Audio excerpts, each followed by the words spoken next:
Hey there, happy Monday, happy President's Day, happy Black History Month, Grand Rapids Montessori, families, students, community.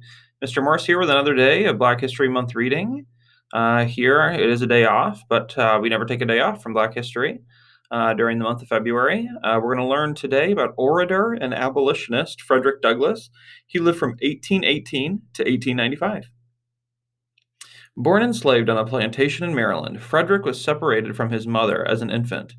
He understood that he was seen and treated as property.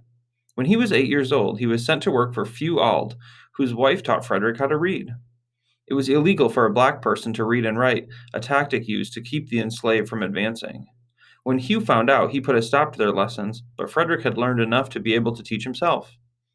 One of the books he owned was a collection of historical speeches. So as he learned to read, he was also learning how to give speeches and form an argument, something that he would become famous for. As a devout Christian, Frederick didn't understand how slave owners could co opt the gospel to reinforce the ideas of slavery. He tried to escape many times and even tried to forge travel papers. He was found out, labeled a troublemaker, and tortured for it. In 1838, he finally made his escape north. While free, he fought to abolish slavery. In 1841, he spoke at an anti slavery convention. People were riveted by his eloquence. Northerners didn't understand the experience of the enslaved, so Frederick published his autobiography, Narrative of the Life of Frederick Douglass, an American Slave. It became a bestseller. Some didn't believe he wrote it or experienced it, so he wrote a second one, this time naming his slave owners.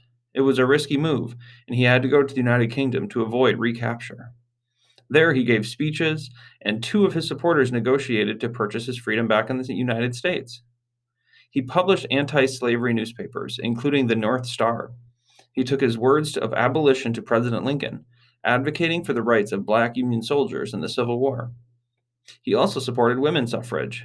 Frederick's lifelong efforts led to the ratification of the 13th, 14th, and 15th Amendments to the Constitution, and he is remembered as one of the most important people in world history. That's Frederick Douglass, orator and abolitionist. Even though it's a day off today, hopefully you take some time and learn a little bit about Black history with this video today. Hope you enjoyed it. One of the most famous people in all of world history, Frederick Douglass. There it is. Have a great day. See you tomorrow.